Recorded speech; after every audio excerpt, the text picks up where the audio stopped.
আসসালামু আলাইকুম। একজনের একটা মানিব্যাগ হারায় যায়। তো আনোয়ার নামের এক ব্যক্তি, স্ক্রিন দেখতে পাচ্ছেন, আনোয়ার নামের এক ব্যক্তি মানিব্যাগটি কুড়িয়ে পায়। 5,000-এর বেশি টাকা ছিল, আর অনেক দরকারি কাগজপত্র ছিল। প্রায় 2 লক্ষ টাকার ব্যাংক চেকও ছিল সই করা।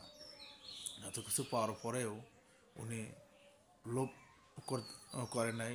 লোভ না করায় ওনাকে এই অরিজিনাল যে মানিব্যাগের মালিক, তাকে ফেরত দেওয়ার জন্য সারাটা দিন তার ঠিকানা খুঁজে বেড়াইছে, পায় নাই। অবশেষে রাত 10টার দিকে তার ঠিকানা পেয়ে তাকে ফোন করে ডাক দিয়ে নিয়ে এসে তার মানিব্যাগ, টাকা, ওই দরকারি কাগজপত্র যা ছিল সব কিছু তাকে বোঝায় দিল। এখনও ভালো মানুষ অনেক আছে ভাই, এই আনোয়ার ভাইকে দিয়েই তার প্রমাণ।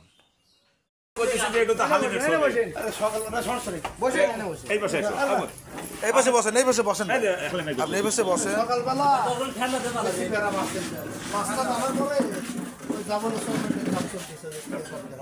কাজ দেখতে যাবো, তেলও তুলছে। এমন বসেন, এমন বসেন ভাই, টাকা দেবো ছোট ভাই, মানে এমন বসেন, আমি একটু ভিডিও করতেছি তো। 2 মাস দিলাম, যে মেইনগুলো কাঠগুলো আছে চাল্লা পাক যায়, চুপচাপই রয়েছি। এদিকে কাটার জন্য আবার থানায় জিডি করা লাগবে, দেখলাম তাহলে থানায় যায়। এদিকে ওসি সাহেব নাই, এ বলে 7 দিনের ট্রেনিংয়ে গেছে। তো পরে পরিস্থিতি তার কারণে ওগুলো ধরেন মেকানিকে তোমার আমি আগের ছবি দেখে আমি কইতেছি যে এটা হালে না, ওই ছবি ছাড়াই ওই তোমার ওই এইটার হাতে যে ছবি দেখাইছে, এইটা দেখেই আমি কইছি যে এটা হালে। ঠিক আছে, এটা ওই যে গাড়ির করার জন্য এই যে গাড়িটা আমি এই দেখতেছি, দেখে কইছি যে এটা হালে মারছে। আপনি যেটুকু পেরেশানি হয়েছিল তার থেকে আমি দ্বিগুণ পেরেশানি আমি হয়েছি। এই গাদাটা পাইছে খুব ভালো। হ্যাঁ, এই ছেলেটাই এই পাইছে। পাইছে বটি ফলে বটি তো যাই আসলাম বলে এই পেলি। আমি তো বাসাতে বাড়াইছে তো দেবার, এখন হয়তো অন্য কেউ লিয়ে তুই দেখছে, হয়তো ভালো লাগতে পারে। দাঁড়িপুর বসিপট্টি পাইছে, কিন্তু আমি তো ওপালি যাইনি, কিন্তু পড়লে তো এদিকে পড়ার কথা। আচ্ছা যাই, এখন আপনি পাইছেন, লাখো শুক্রিয়া আদায় করতেছি। আসলে অবশ্যই আমাদের অ্যাকুরেট বলতে পারবো না, 4-5 হাজার টাকা অ্যাকুরেট, 5,100 ওদের টাকা তো ওদের টাকা হিসেব আসলে থাকবে না, আসলে থাকবে না। আমরা বগরের টাকা তো হিসাব দেই না। আপনার হলো অলরেডি পিএইচডি 5,000 টাকা। আচ্ছা তুমি তোমার ভাইজান, তুমি আমি একটা কথা বলি। এই বাসা চলে গেছো আনোয়ার ভাই, আপনি এই জিনিসটা কোথায় কোথায় পাইছেন এটা একটু আপনি বলেন। আমি টাকাটা পাইছি কখন যাইতেছিলেন, কেমন কি শর্ট, এটা তো নেটে ছাড়বো না। 9টার দিকে আমি কাজ রাতে গেলে আমি টাকাটা পাইছি, আর মানিব্যাগ একটা পাইছি। পাওয়ার পর আমি কথাই বলেন। আমি খুবই পেরেশানি এই টাকাটা পৌঁছা দেওয়ার জন্য। কিন্তু আমি হলো গরিব মানুষ, কাজ আমরা যদি কাজটা আমার কামাই দিই, আমার টাকাটা কাঠের দামটা আমার চলে যাবে। তারপরে মহাজন আমাকে বহুত গালাগালি করবে, এই কারণে আমি টাকাটা দিতে পারিনি। আর মানে ভাই যার টাকাটা হে পেরেশানি বহুত হয়েছে, তারপর আমিও পেরেশানি হয়েছি এই টাকাটা জমা দেওয়ার লেগে। আমি কাজের থেকে আসার পথে মানে চিন্তা ভাবনা করছি যে আমি রতনকান্দি এর বাড়ি শুনছিলাম, রতনকান্দি যাবো, যার টাকাটা জমা দেবো। কিন্তু এই জায়গায় অফিসে আমাদের এই রাজমিস্ত্রি অফিসে এসে ঠিকানাটা ফুল পাইছি আর কি। রিক্সাওয়ালা কোন অফার দিছে ওই দোকানদার? ও রিক্সাওয়ালা অফার দিছে যে কিছু টাকা আপনি নেন আর কিছু টাকা আমি নেই। পরে আমি বলছিলাম, একটা খারাপ ভাষায় বকা দিছি যে তুই একটা শুয়োরের বাচ্চা। এই লোকটার হলো কাগজপাতি মেইন আছে, আর টাকাটা তো বিষয় না। টাকাটা আছে আমার, কাল নাই। আমার এই টাকাটার জন্য আমার একটা ছেলের অসুস্থ হইলো, কিংবা আমি একটা অসুস্থ হইলাম, এই সামান্য করা টাকা গেলে আমার বেশি টাকা বাড়া দেবে। আমি এই প্রস্তাবে না রাজি হয় আমি টাকাটা আমার কাছে রেখে দিছি, মানিব্যাগ রেখে দিছি।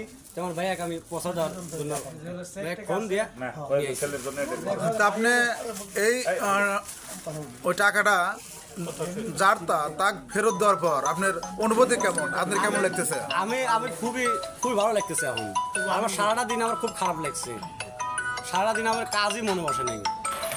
যাই হোক, আমি গরিব মানুষ, আমি কাজে থেকে চলে আসবো, এই টাকাটা আমরা বাইরের দামটা আমার চলে যাবে, এই কারণে আমি কাজটা করে আমি আইসা। জি, একজন দিনমজুর মানুষের এইটাই সর্বোচ্চ আর আপনি যদি একজন দিনমজুর মানুষ হয়, আপনি এত বড় উপকারটা করলেন, এত বড় সততার পরিচয়টা দিলেন, ভালো মানুষের পরিচয়টা দিলেন। এইটা আসলে বর্তমান সমাজে, বর্তমান এলাকায় পাওয়া খুব কঠিন, বিরল না বললেই চলে। যে টাকা 5-6 হাজার টাকা ছিল, এটা টাকা নিয়ে ওই মানিব্যাগটা ডাস্টবিনে ফেলাই দিয়ে চলে যেত। এখন আপনার জিনিসটা পায়ে আপনার কাছে কেমন লাগতেছে? রহমানের ভাই, সকালবেলা আমি বেড়া থেকে আসার পরে বাসায় ঢুকে মাছটা রেখে গাড়িতে তেল তোলার জন্য দিলুয়া বাস স্ট্যান্ডে আসি গাড়ি নিয়ে। আসে 1 লিটার তেল তোলার পর আমি টাকা দেবো আর মানি ব্যাগটা নাই, পরে পরক্ষণে আবার বাসায় যাই। বাসায় যায় আর আমার একটা ধারণা যে বাসার থেকে এই পর্যন্ত আসতে এই যে কোনো এক জায়গায় পড়ছে।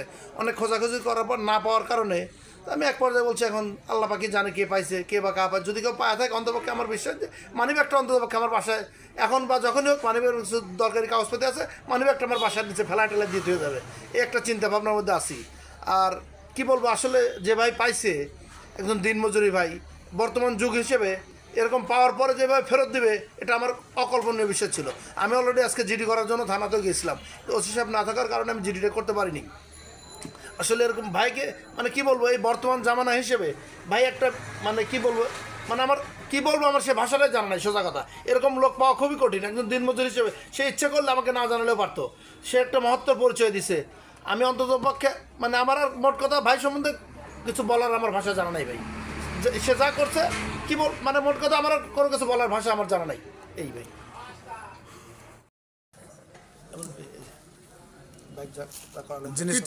জিনিসটা ভাইদানকে বুঝাই দিচ্ছে। ভাই তাহলে আর আমি কিছু করলাম না, আপনি জানেন।